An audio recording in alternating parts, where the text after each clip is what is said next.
Hi everybody, so this video is primarily directed to Composition 2 students I have at institutions that require you to create an annotated works cited or annotated bibliography for Composition 2.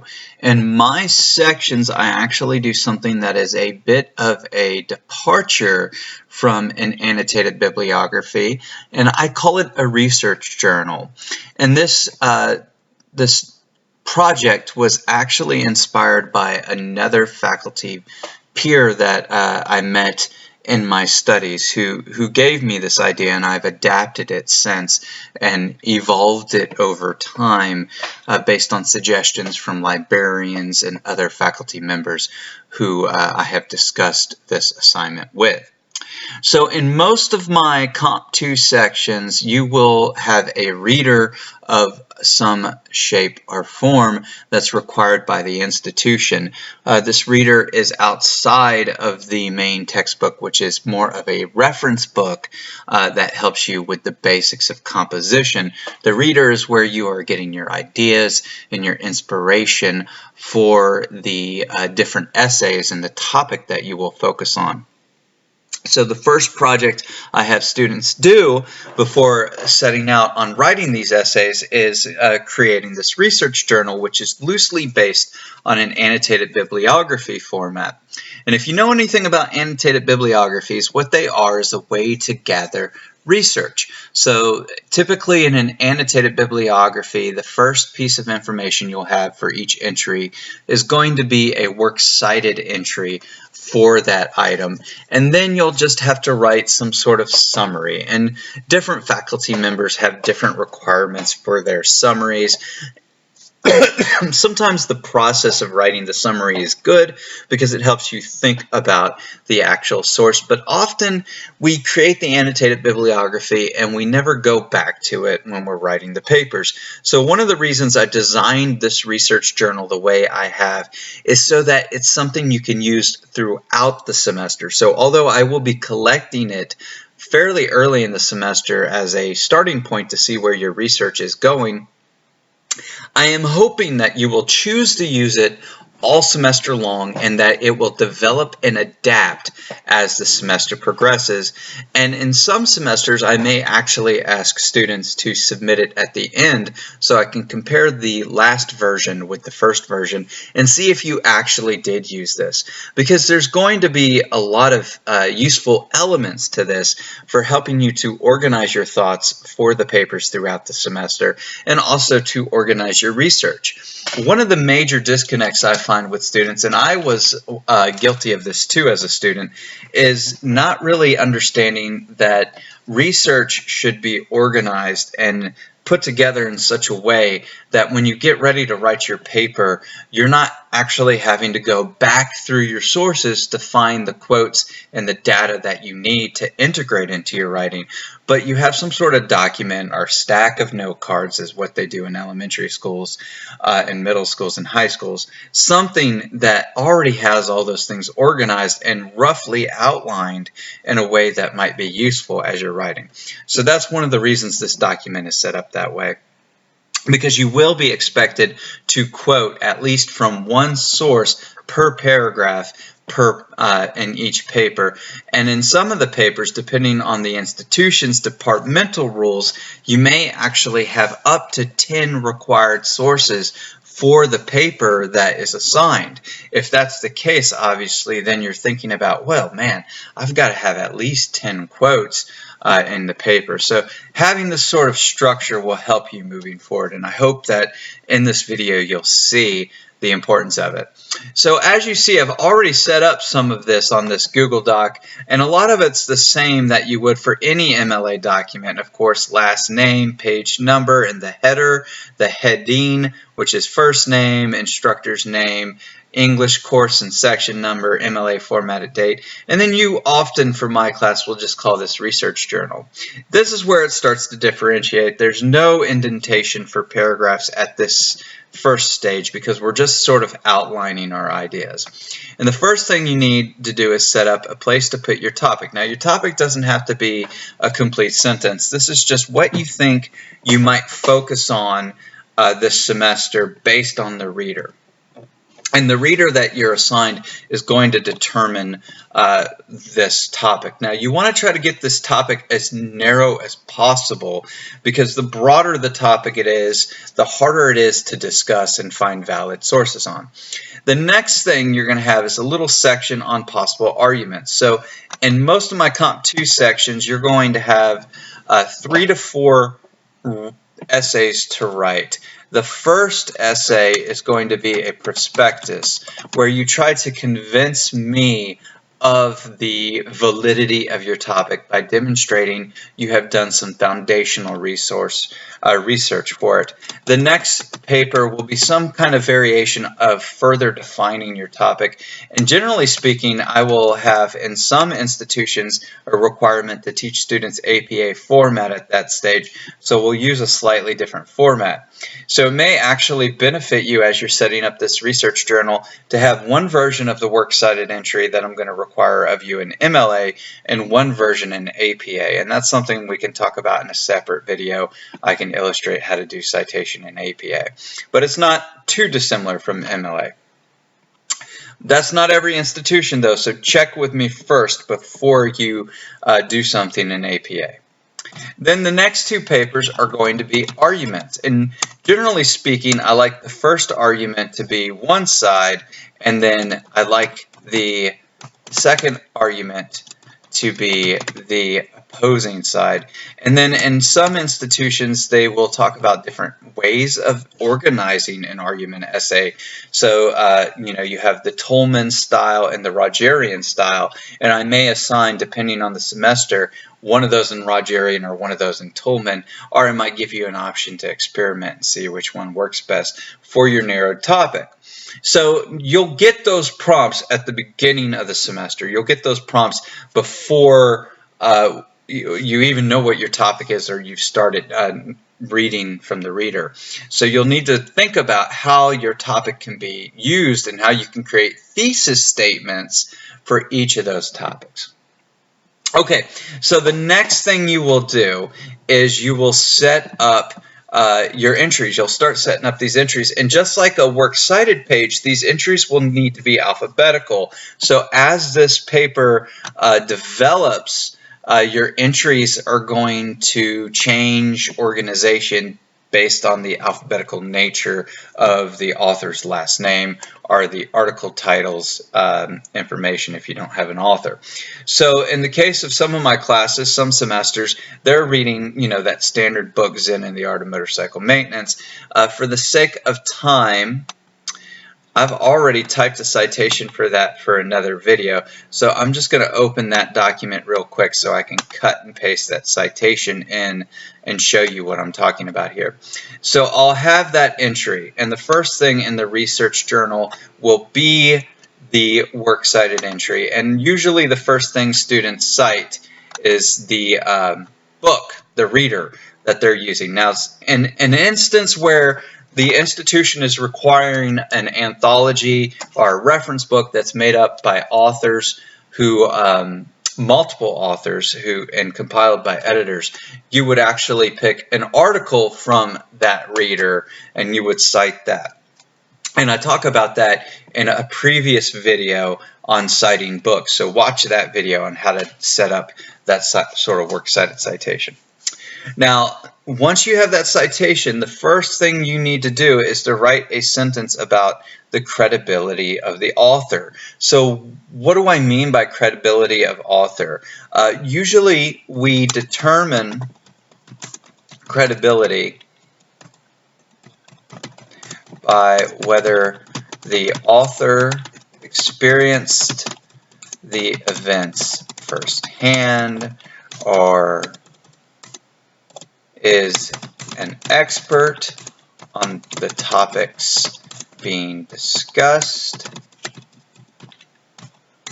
or has interviewed and compiled information from first-hand witnesses or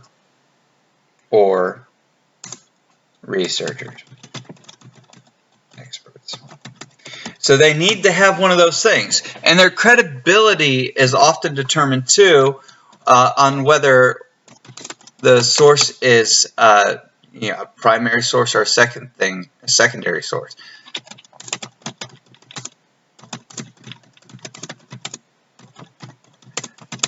If you don't know whether a source is secondary or primary, or you don't know what those divisions actually mean,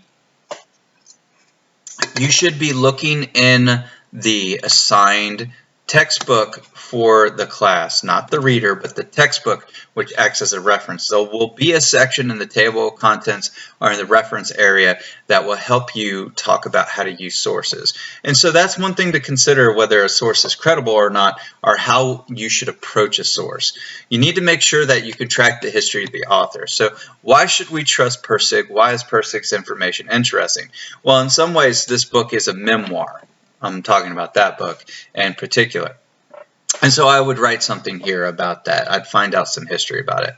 Then the next thing I'm going to require, and it'll change from semester to semester and class to class, but I'm going to require that you start gathering quotes, examples, data from the source that you might actually use in your paper.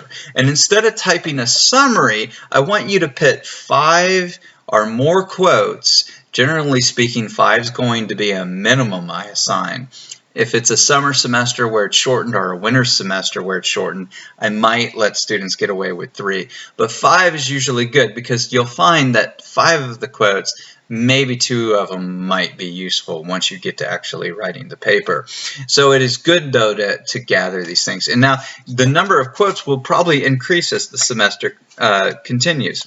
So let's say my topic is about, let's see here. I have a page bookmarked. I have some things unlighted. My topic is about writing composition because that's something I'm interested in, obviously.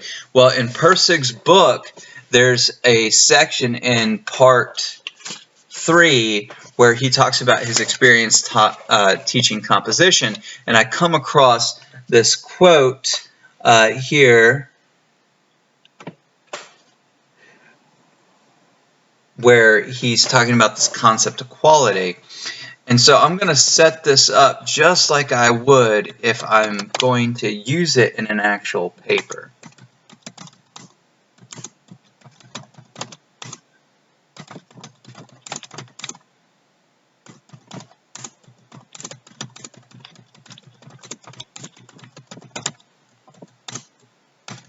Now I want you to notice, because this quote is less than 4 lines, I put the period outside of the parenthetical and outside of the quotation. That's an MLA rule. Get used to it. I know it's weird. I don't understand why they assign the rule that way, but the period goes after the closed parentheses in the citation in MLA. Now notice I didn't put Pirsig's name in the parenthetical because the chances are when I write this, I'm going to use a signal phrase where I'm going to say something like, according to Pirsig. But that's my first quote. And then I would do another quote. And again, I always set up my quotes so that when I get ready to use this in a paper, I can literally cut and paste the quote from here into my paper. I don't have to retype it in the paper. So I would have this document open and I would be ready to go as I'm writing, and I go, oh yeah, there's that great quote under that entry. Let me use it. So like you notice with this one, this is going to be a longer quote, what we call a block quote. And just like I showed you all in previous videos, block quotes are all indented because they're longer and they don't have any sort of quotations around them. Again, don't ask me why those rules exist. Those are the rules that the MLA editors have come up with, and sometimes we just follow the rules that are given us, particularly if they don't really harm anybody, even if they don't seem logical based on what we have learned previously. I'm sure they have a good reason for this choice. Now notice too, if you can find this original quote in this reader, if this is the reader your class is using this semester, that because the original author uses italics in certain places, I'm also going to keep the italics myself.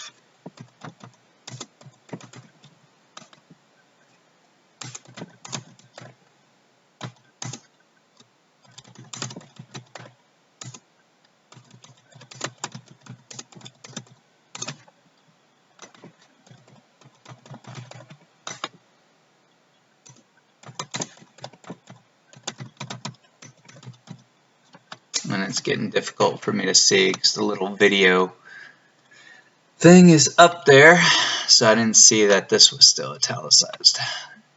So I'm keeping the format from the book itself, from the quote itself, because authors format things a certain way, and we should respect that reasoning behind it.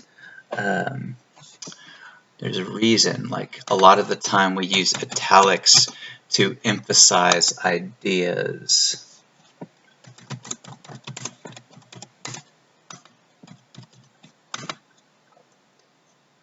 Even though it seems tedious to have to italicize one section and then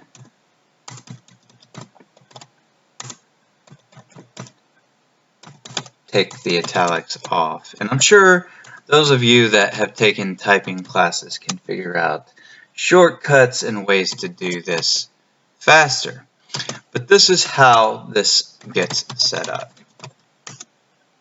Okay, so, and again, with a block quote, the period goes before the parenthetical. Okay, so you can see here I have two quotes. Most of the time I'll assign a minimum of 5, and I go ahead and pre-format them in exactly the way I would cut and paste them and format them in an actual paper. Now once I have 5 quotes, I'm going to leave it at 2 here. I would find another source. I would go to another source. So in the case of this topic, I'm pretending that my topic is going to be writing essays, so I can use something like a composition and rhetoric guide, like a textbook on essay writing that I have encountered, and I could go something like this book here for one of the institutions I have or am currently teaching at.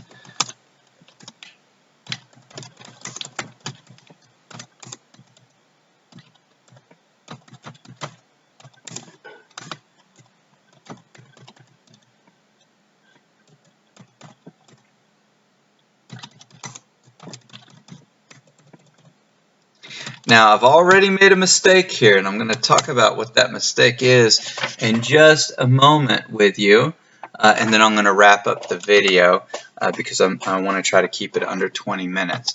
So here you see this book's citation. Now, one of the mistakes I've made is it's not alphabetical right now. This works cited isn't alphabetical. So I actually have to cut that citation, and because Dr. Costello's last name goes before Persig's in the alphabet, I have to re-enter it here. And now anything I encounter in this book, my 5 quotes from the Composition and Rhetoric Guide, will go below Persig's or below Costello's, but I need to put some information here first about why Costello is a valid source, a credible source, a source I can trust. So that's basically how you set it up. Again, different institutions and different semesters will have different readers and slightly different requirements, but the basic format of this is the same from semester to semester. All right, so always check with your faculty member first about this sort of project, and make sure that the guidelines that I'm describing here are the guidelines that are required in that semester. Do not assume.